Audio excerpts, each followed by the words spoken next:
So here's the thing. If you try to share Jesus with a Muslim and lead with, hey, can I share the gospel with you? You've already lost them. Not because the gospel is offensive. Well, it actually is very offensive, but we'll talk about that in another video. But because the word gospel is actually just foreign and misunderstood and totally loaded. They're not hearing good news. They're hearing Western agenda. They're hearing betray your family. They're hearing leave everything behind and join the enemy.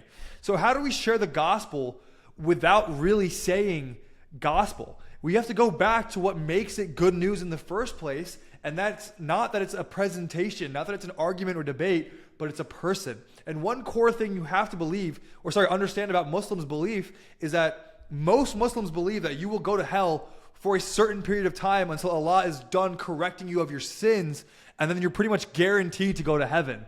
So here's what you have to understand. Islam is not just a belief system, it's a psychological framework of safety and honor and identity and obedience. And it teaches not only that you will probably end up in heaven anyways, but if I obey well enough, maybe I'll make it there without going to hell. So when you say Jesus died for your sins, that is not mercy to them, okay? That's actually confusion. And they're going to be thinking, wait, why would God need to die for me when he told me very clearly that I pay for what I do wrong? Why would anyone be punished for what I did? Why don't I just be a good human and I'll see God in heaven? And now what was good news to you can come off as offensive and illogical to them. So here's your job. Before you talk about Jesus as Lord and Savior, you need to talk about your experience with God as Father, because that's what they don't have. When you're in Islamic culture, performance culture, even the most devout Muslims, they have encounters with God, but it's not in the form of love and sonship, not in the way that the Bible and Jesus teach it. In Islam, Allah is a master. He's so distant and powerful and majestic, and he's holy, but he's cold and he's unreachable. And he's a judge who doesn't show his face to us. They know how to obey. They revere him. They love him, but they don't know how to receive that love back in a reciprocal relationship. And so that's where I want you guys to start. So what do we say instead? Well, instead of leading with theology, lead with raw testimony. And remember that Muslims have testimonies too. Like, we're all made in the image of God. We're all children of God. So everybody, even Mormons, Hindus, Buddhists, whatever, we all have testimonies. But instead of saying the gospel is Jesus dying on the cross for your sins, say, I really did try to be perfect for God. I used to perform. It made me so anxious and depressed. And I thought if I prayed enough or fasted enough or kept clean enough, I'd be at peace. But the truth was, I was exhausted.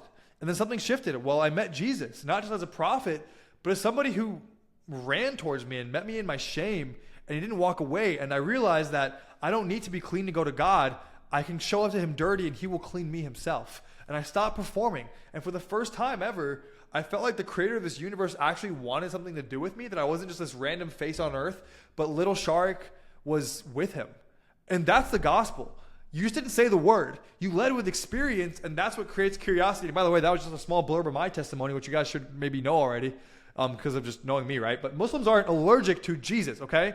They're allergic to Western evangelism tactics. They've been taught to distrust Christianity, but not Christ. So say less and show and live out more. And when they see your peace, your joy, your intimacy, the fruit of the Spirit within you with God, they're going to start asking questions. And that's your invitation. You can't go out to them and force it on them, but you can invite them in by the way you live. You can, Romans 11, provoke them into worship. Provoke them into asking the Messiah questions that you could never get them to ask yourself through your faith and good works.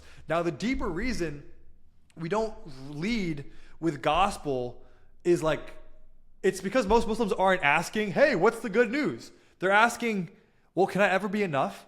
Does God know me? And they won't ever say that. No Muslim has said those words to me, but you can see it in their eyes. And watch the video in our series about the psychology of a Muslim mindset and how to spot hunger in a Muslim's eyes, because in their eyes is their performance. In their eyes is the fear of disobedience. And they're asking things like, what if I die before I repent? What if my good deeds aren't good enough? What if Allah never forgives me? Because that's what I was asking myself in my bed when I was broken, crying out to Allah, wondering, Allah, where the heck are you, man?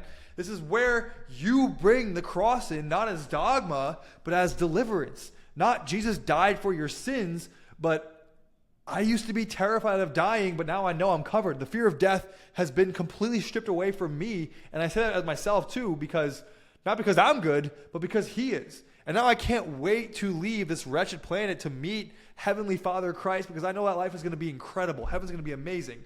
And you can let the gospel speak through that security, through rest and through intimacy and through a peace and a walk on this world that we only get the chance to do once. And they will feel like we revere that. They feel that we value that and appreciate that, because we do.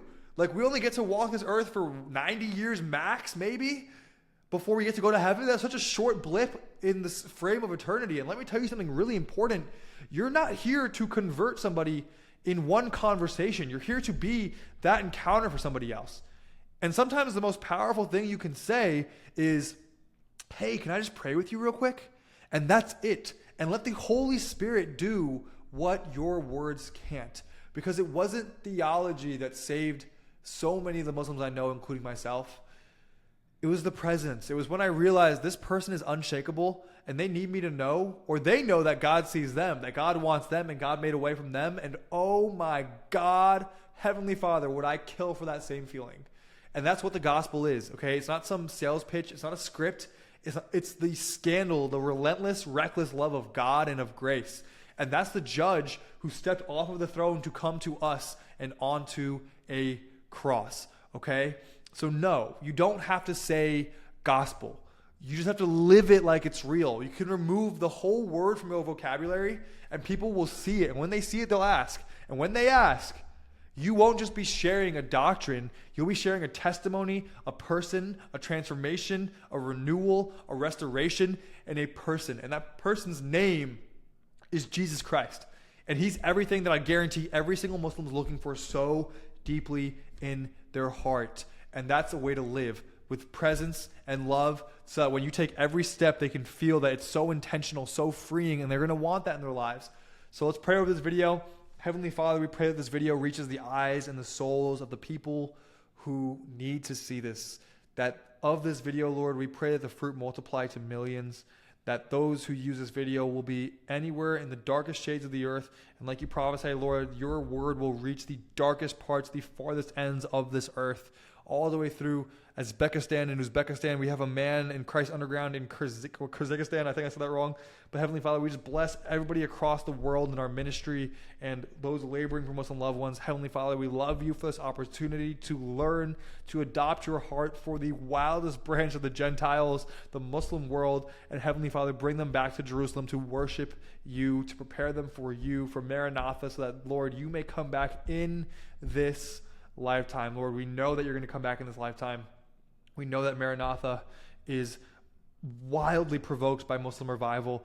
And Lord, we thank you for this opportunity to learn. We pray this all in Jesus' mighty, heavenly name. Amen. I love you guys. See you in the next video.